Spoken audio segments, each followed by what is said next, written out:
आशीष के गुरुवर, फिर ये दर्श तुम्हारा हो। ऐसा दो आशीष के गुरुवर, फिर ये दर्श तुम्हारा हो। जब भी दर्श हो मेरे गुरुवर, सिर पर हाथ तुम्हारा हो, सिर पर हाथ तुम्हारा हो। बोलो पंच परमेष्टि भगवान की जय। 1008 श्री आदिनाथ भगवान की जय। अंतिम तीर्थेश भगवान महावीर स्वामी की जय। आचार्य भगवान गुरुवर श्री विशुद्ध सागर जी महाराज की जय। सम्यक समाधान प्रदाता मुनि श्री सुप्रभ सागर जी महाराज की जय। मुनि श्री प्रणत सागर जी, सौम्य सागर जी महाराज की जय। जय जिन बंधु, हम सब यहाँ उपस्थित हुए हैं लोकप्रिय कार्यक्रम सम्यक समाधान के लिए। जैसा इसका नाम है सम्यक समाधान, वैसे ही उसका काम है। एक समाधान सभी के लिए कार्यकारी होता है।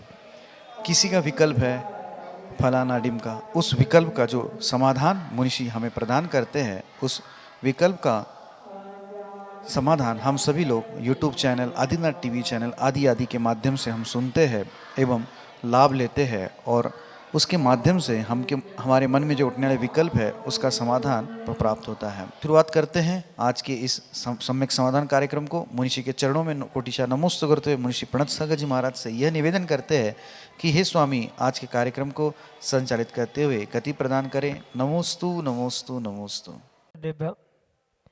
नमः श्रीवर्धमानाय निर्धूतकलिलात्मने सालोकानां त्रिलोकानां यद्विद्यादर्पणायते यद्विद्यादर्पणायते।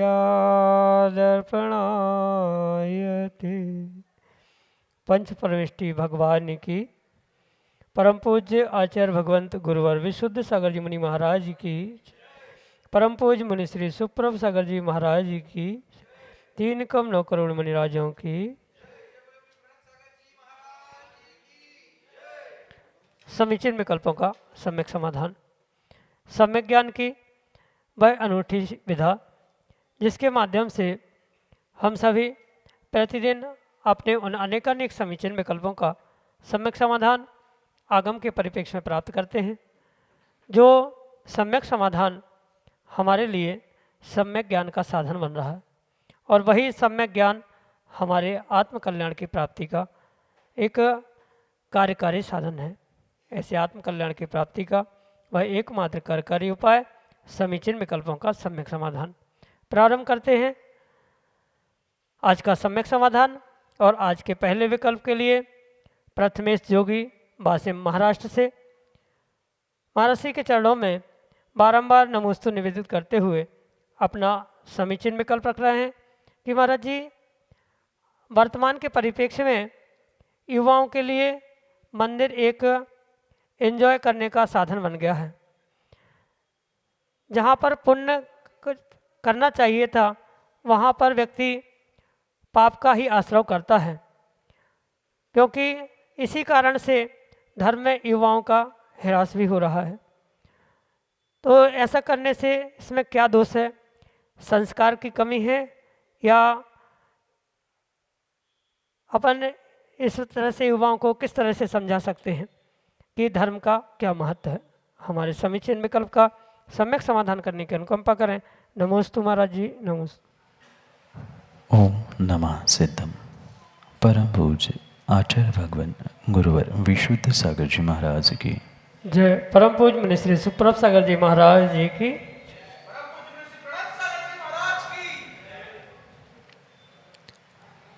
वास्तव में वर्तमान में बहुत सारे लोगों को और विशेष करके युवाओं को धर्म आदि, धर्म की क्रिया आदि, उनके विषय में वास्तव में कोई ज्ञान विशेष समझ सी ही नहीं बची, जिस कारण से ये वर्तमान में धर्म के प्रति युवाओं का जो उदासीन भाव प्रकट होते हुए दिख रहा है, या मंदिर, धर्म क्षेत्र, तीर्थ क्षेत्र आदि स्थानों पर जो एक एन्जॉयमेंट, एक पब्लिक या पिकनिक प्लेस के रूप में जो उसे देखा जा रहा है, ये कहीं ना कहीं व्यक्ति के वर्तमान की सोच और उनके कहीं ना कहीं अभिप्राय का ही दोष है, जिस कारण से ये सब कुछ घटित होते हुए दिख रहा है।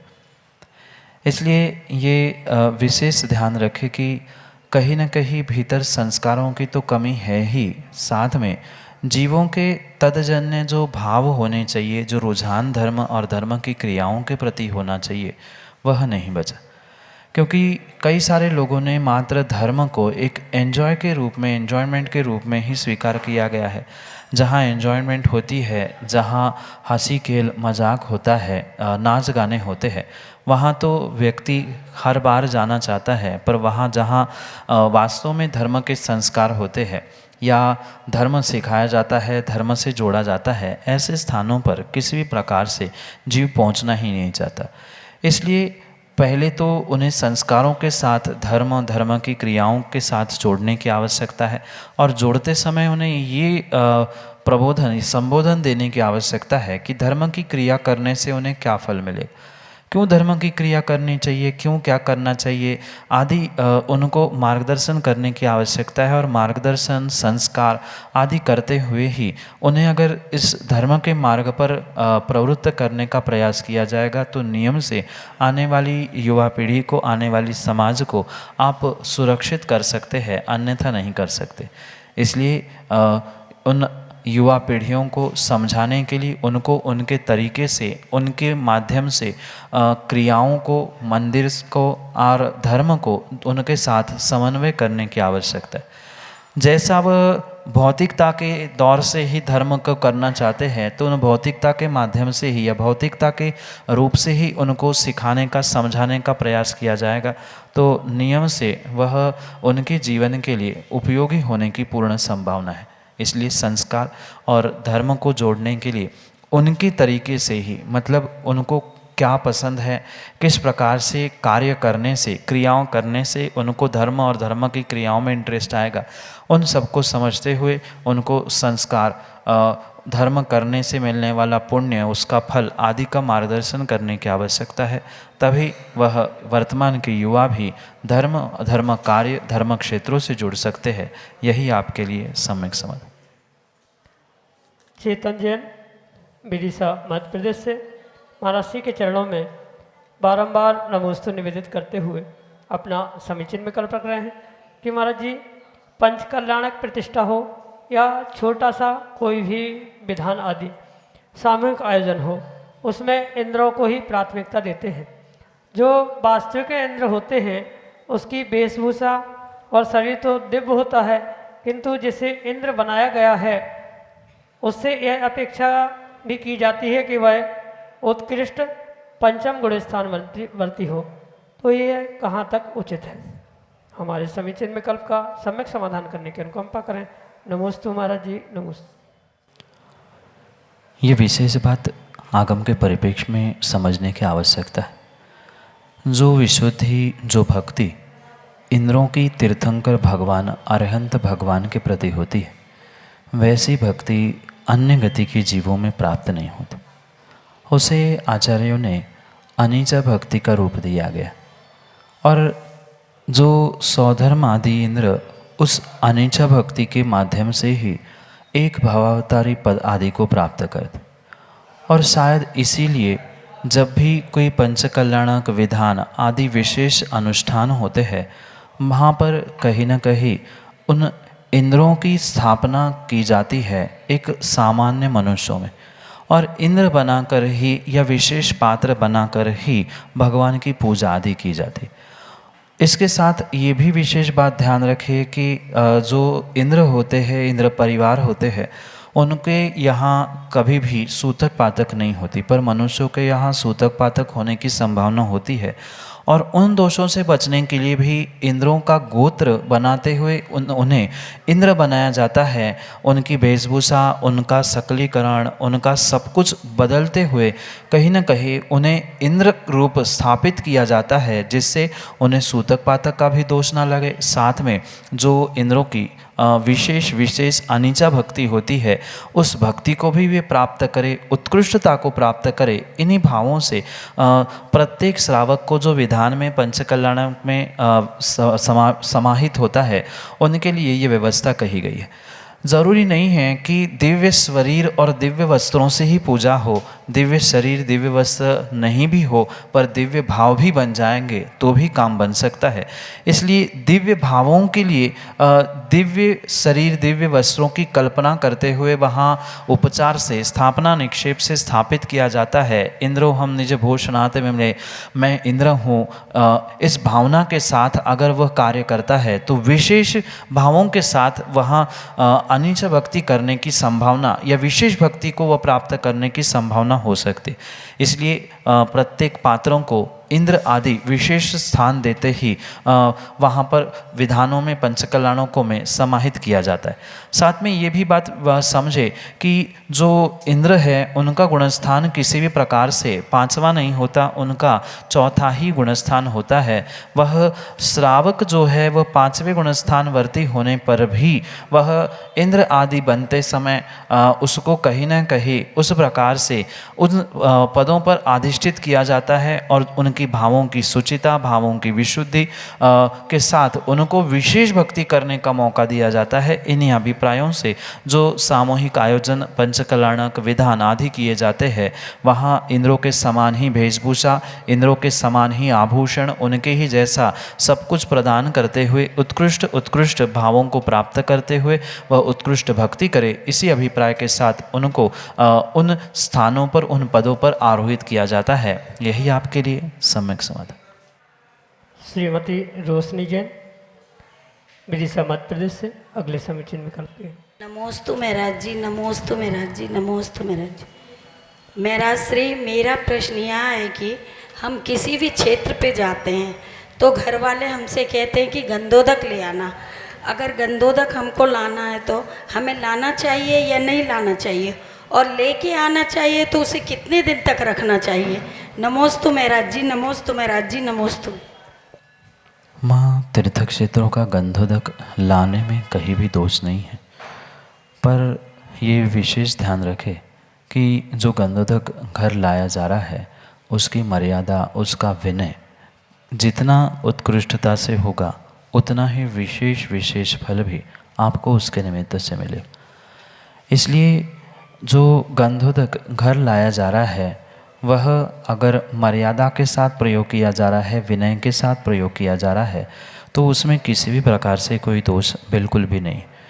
पर यह भी ध्यान रखें कि माना कि आप कहीं से गंधोदक ले आए और 15 दिन महीना भर उसको वैसा ही रखा है, तो कहीं ना कहीं वहाँ उस गंधोदक में भी, क्योंकि जिस डिब्बी में, जिस सामग्री में आपने रखा है उसमें भी जीव उत्पन्न होने की संभावना है, पानी की मर्यादा समाप्त होती है, आदि सब बातों को ध्यान रखते हुए ही उसका प्रयोग और उसका रखना ये कार्य करने की आवश्यकता है। लेके आए, सबने प्रयोग कर लिया, पुनः उसका विसर्जन कर लिया, मर्यादा में है तो कोई भी दिक्कत नहीं है। पर लंबे समय तक उसे रखने से अगर उसमें किसी प्रकार से जीव आदि पड़ रहे हैं उस पानी में, गंधोदक में, तो नियम से जितना पुण्य नहीं लगा उस सविशेष पाप भी लग सकता है। इसलिए मर्यादा और विनय से अगर ये कार्य जल गंधोदक का किया जा रहा है तो इसमें कोई भी दोष नहीं है। यही आपके लिए सम्यक समझ। प्रतिष्ठाचार्य पंडित मुकेश जी शास्त्री, गुड़गांव हरियाणा से अगले समीचीन विकल्प के लिए। नमस्ते महाराज जी, मेरा विकल्प ये है, जैसा कि हमें ग्रंथों में पढ़ने में आया है, तीर्थंकर मुनिराज जब गादीय कर्मों का नाश करते हैं तो उनका शरीर जमीन से 5000 धनुष ऊपर स्थित हो जाता है और वहीं पर चंद्रकांत मणि के ऊपर सौधर्मेंद्र की आज्ञा से धन कुबेर समोषण की रचना करता है। और वो समोषण की जो भूमियाँ होती हैं वो एक समतल में होती हैं, ना कि सीढ़ी नुमा, ऐसा पढ़ने में आया है। तो अभी जो समोषण मंदिर बनते हैं और समोषणों की रचना होती है, वो रचना सीढ़ी नुमा क्यों? अगर वो गलत है तो उसका सुधार क्या किया जाना चाहिए या आपकी दृष्टि में सही है? नमस्ते महाराज। पंडित जी, कायदा तो यही है कि जैसा समोषण होता है वैसी ही समोषण की रचना भी वर्तमान में बनने की आवश्यकता है। पर कहीं न कहीं ये जो वर्तमान में सीढ़ी नुमा यानी एक एक भूमि ऊपर ऊपर दिखाई जाती है, ये मात्र एक दिखाने का तरीका है, रचना करने की व्यवस्था बनाई गई। आगम के परिप्रेक्ष्य में जैसी वास्तविकता में समोषण की समतल रचना होती है, यानी सातों भूमियाँ और आठवीं भूमि भी जो समतल कही, बिल्कुल उसी प्रकार से ही रचना होनी चाहिए। पर वैसी इसलिए नहीं वर्तमान में देखने में आती कि सात भूमियाँ कैसी है वह दूर से ही देखने में आ जाए। इस अपेक्षा से मात्र एक के ऊपर एक ऐसे सीढ़ी के दर सीढ़ी नुमा वह सात भूमियाँ बनाई जाती, क्योंकि बनाना तो एक लेवल से ही चाहिए थी, पर सातवीं भूमि क्या है, उसमें क्या कौन सी भूमि है, क्या होता है, क्या विराजमान है आदि, उन सात भूमियों का स्पष्ट रूप से दूर से दृष्टिगोचरपना न होने के कारण से ही उनको सीढ़ी नुमा बनाते हुए ये बताया जाता है कि ये लता भूमि है, ये ध्वजा भूमि है आदि आदि। उन भूमियों में क्या है क्या नहीं है ये समझ में आए दूर से भी, इसलिए ये व्यवस्था है। वास्तविकता में जैसी रचना ग्रंथों में लिखी है वैसी ही समोषण की होती है और वैसी ही होनी चाहिए, पर मात्र वह समझ में आए कि सात भूमियाँ ऐसी होती है, ये भूमि ऐसी है आदि रूप वहाँ विशेषता होने के कारण से ही वह व्यवस्था वैसी बनाई जाती है। इतना ही नहीं, नंदीश्वर की भी जो व्यवस्था नंदीश्वर मंदिरों में आदि बनाई जाती है वह भी बिल्कुल जैसी रचनाएं वर्तमान में प्राप्त होती है बिल्कुल वैसी ही है, ऐसा नहीं है। वहाँ भी कुछ प्रदर्शन करने के लिए, प्रदर्शन का मतलब आज एक साथ वह पांचों मेरु नंदीश्वर आदि आदि सब समझ में आ जाए, इसलिए कुछ व्यवस्थाओं में रचनाओं में थोड़ा सा हेरफेर किया है जिससे हम वहाँ तक पहुँचे, इतना ही अभिप्राय है। देखकर ये पता चले कि समोषण क्या होता है, नंदीश्वर दीप क्या होता है, वह कृत्रिम जिनालय कैसे होते हैं, ये सब कुछ मात्र एक बोध करने के लिए ही है। वह 100% प्रमाण में है ऐसा भी नहीं है, ऐसी ही व्यवस्था ऐसी ही रचना है ऐसा भी नहीं है। अगर प्रतिमा के प्रमाण से उसके प्रमाण किए जाए तो कोई भी रचना वर्तमान में प्रमाणभूत नहीं है। इसलिए ये मात्र एक दर्शन को प्राप्त करने के लिए व्यवस्था कैसी है, रचना आगम के परिप्रेक्ष्य में कैसी ये समझ में आए और दूर से ही समझ में आए, इसलिए ही थोड़ा फार हेर फेर करते हुए उसमें बदलाव करते हुए ये व्यवस्थाएं बनाई गई है। यही आपके लिए सम्यक समझ। संजय जैन, विदिशा मध्य प्रदेश से, अगले समीचीन विकल्प के लिए। चालू के नमोस्तु महाराज जी, नमोस्तु। नवोकार मंत्र अपन दुकान वगैरह में चारों दिशाओं में पढ़ते हैं, इससे कोई हानि या लाभ?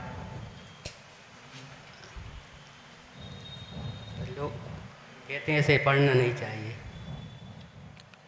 चारों दिशाओं में नमोकार मंत्र पढ़ने को दिग्वंदना कहते हैं, और दिग्वंदना करते हुए कोई शुभ कार्य प्रारंभ किया जाए तो उसमें किसी भी प्रकार से कोई दोष नहीं होता, क्योंकि मुनिराज सामायिक आदि करते हुए या श्रावक भी सामायिक करते हुए या आवश्यकों का पालन करते समय कहीं न कहीं दिग्वंदना करते हुए यानी चारों दिशाओं में उन पंच परमेष्ठी भगवान का स्मरण करते हुए ही अपने उन कार्यों को दिन आदि को प्रारंभ करते।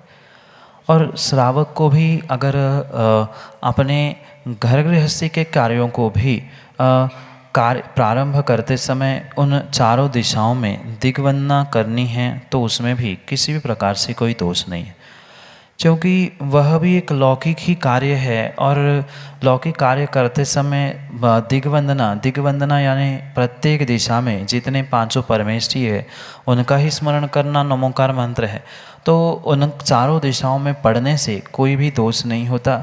लोग तो ऐसे हैं, आप पढ़ोगे सो कहेंगे कि तुम दुकान में कैसे पढ़ रहे हो, पढ़ना बंद कर दोगे, कह दोगे देखो मैं पढ़ना तक बंद कर दिया नमोकार, उसमें क्या था।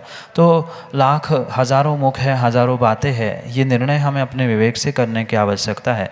पंच परमेष्ठी का स्मरण हम जब चाहे जहाँ चाहे जैसा चाहे कर सकते हैं, पर इतना है कि अगर जोर से उच्चारण करना है तो हमारे लिए द्रव्य क्षेत्र काल आदि की शुद्धि समझने की आवश्यक। पर पंच नमस्कार मंत्र, नमोकार मंत्र मन में स्मरण कर रहे हैं, चारों दिशाओं में कर रहे हैं, दसों दिशाओं में कर रहे हैं, बैठे बैठे कर रहे हैं, खड़े खड़े कर रहे हैं, तो भी कोई दोष नहीं है। पर इतना विशेष ध्यान रखें कि गमनागमन करते समय या कहीं भी नमोकार पढ़ते समय द्रव्य शुद्धि, क्षेत्रक शुद्धि, वस्त्र शुद्धि आदि का ध्यान रखने की आवश्यकता है। माना कि जूते चप्पल पहने या शुद्ध वस्त्रों में आदि में ऐसा कार्य ना किया जाए, पर उसके अलावा अन्यत्र समय हम स्मरण करते हुए 9 बार नमोकार एक दिशा में या एक बार एक दिशा में आदि कर ले। दिग्बंधन करने में कोई दोष नहीं है, पर जोर से उच्चारण द्रव्य, क्षेत्र और काल इनकी शुद्धिपूर्वक ही करे, यही आपके लिए सम्यक समान। प्रतीक शाह, ललितपुर उत्तर प्रदेश से अगले समीचीन विकल्प के लिए।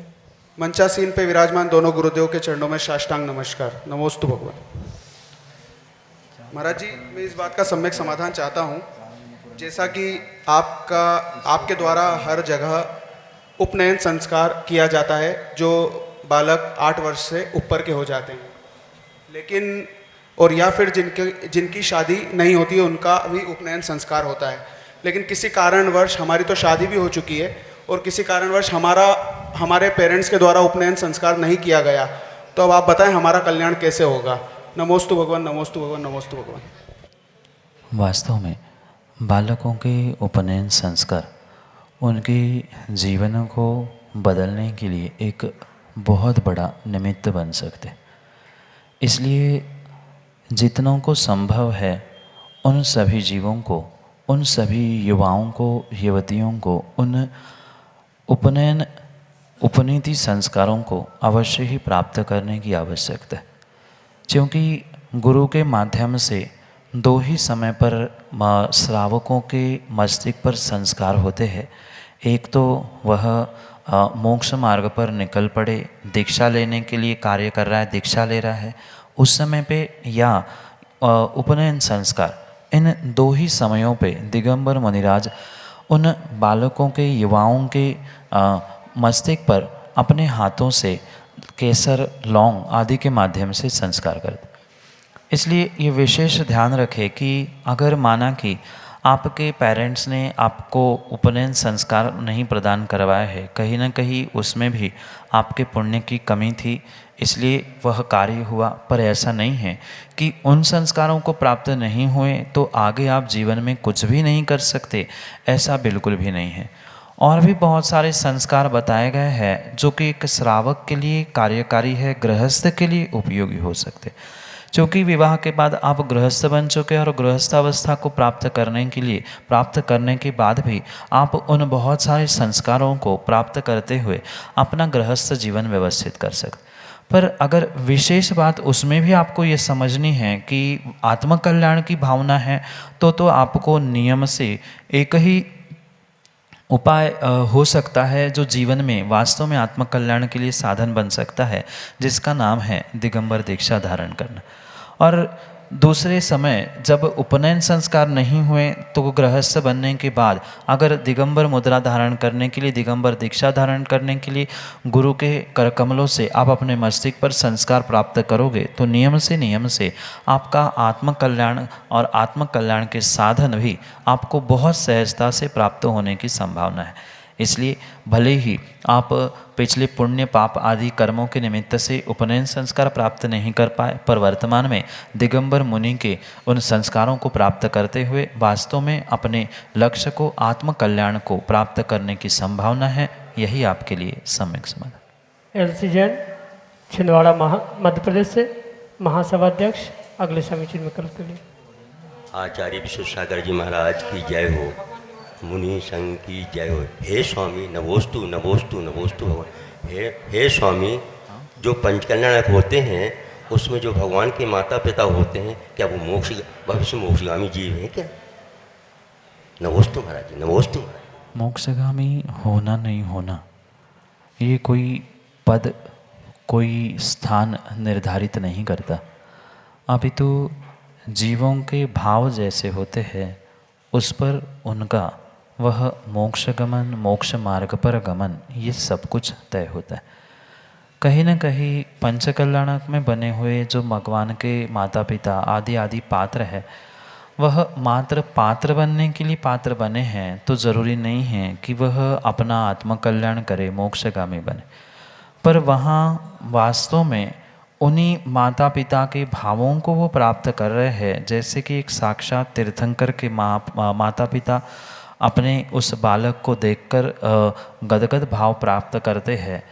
वास्तव में उन भावों को अगर जीव प्राप्त कर रहा है तो कुछ संभावना है कि वह आने वाले समय में वह मोक्षगामी बने भी, पर ऐसा कोई नियम नहीं है। जैसे कि तीर्थंकर के माता पिता का तो नियम है, वे आने वाले समय में मोक्षगामी होते ही है, पर ये किसी प्रकार से नियामक नहीं है कि पंचम काल में होने वाले इन पंचकल्याणकों में जो माता पिता के पद को पात्रता को प्राप्त करते हैं वे मोक्षगामी बने ही, ये कोई आवश्यक नहीं है, निर्णायक नहीं है। हाँ, हो भी सकते हैं, नहीं भी हो सकते हैं, उनके भाव जैसे है, उनके परिणाम, उनकी परिणति जैसे है, बिल्कुल उनके साथ वैसा ही कार्य होगा। अच्छे भाव है तो अच्छे स्थानों पर जाएंगे, क्योंकि मात्र स्थान, कार्य, क्रिया, पद, प्रतिष्ठा आदि कार्यकारी नहीं है। पूर्ण रूप से जीवों के भाव ही उसके मोक्ष गमन, मोक्ष मार्ग गमन के लिए निमित्त बनते हैं। यही आपके लिए सम्यक समाधान। जय जैन दोस्तों, हम सभी अभी लाभ ले रहे थे लोकप्रिय कार्यक्रम सम्यक समाधान में। सम्यक समाधान प्रदाता मुनि श्री सुप्रभ सागर जी मखारविंद से हम सभी लोग अपने मन में उठने वाले जो समीचीन विकल्प है उस विकल्पों का सम्यक समाधान सुन रहे थे। YouTube के माध्यम से प्रतिदिन यह कार्यक्रम ठीक शाम को 4 बजे, आदिनाथ टीवी चैनल के माध्यम से यह कार्यक्रम ठीक 4 बजे प्रसारित होता है एवं YouTube चैनल के माध्यम से सम्यक समाधान यह कार्यक्रम 5:13 पे प्रसारित होता है। आप घर बैठे इस कार्यक्रम का लाभ लेना चाहते हो या अपने विकल्पों का सम्यक समाधान प्राप्त करना चाहते हो तो हमारा व्हाट्सएप का नंबर 8707548811 जो नीचे पट्टी पे, स्क्रॉल पे या फ्लिप पे चल रहा है, आप उसके माध्यम से अपने विकल्प हम तक पहुंचा सकते हो। samyak.samadhan@gmail.com यह हमारे जीमेल की आईडी है। आप उस जीमेल की आईडी का प्रयोग करते हुए अपने विकल्प हम तक पहुंचा सकते हो। व्हाट्सएप के द्वारा अपने लिखने में अगर दिक्कत हो रही है तो आप फ़ोटो खींच के अपने विकल्प का, अपने शहर का नाम एवं अपना नाम हम तक पहुंचा सकते हो। प्रतिदिन मुनिषी के प्रवचन शाम को 7:40 पे जिनेवार टीवी चैनल के माध्यम से प्रसारित होते हैं एवं आदिनाथ टीवी चैनल पे दोपहर को 2:20 पे मुनिषी के प्रवचन का प्रसारण होता है। आप सभी लोग घर बैठे इस विदिशा नगरी में जो सुक्ति मुक्तावली महान नीति ग्रंथ का वाचन चल रहा है उसका लाभ घर बैठे आप जिनेवार टीवी के माध्यम से प्रतिदिन शाम को 7:40 के ले सकते हैं। आज के लिए इतना ही। मुनिषी के चरणों में कोटिशा नमोस्तु करते हुए आज के सम्यक समाधान कार्यक्रम को यहीं पे विराम देते हैं। नमोस्तु नमोस्तु नमोस्तु।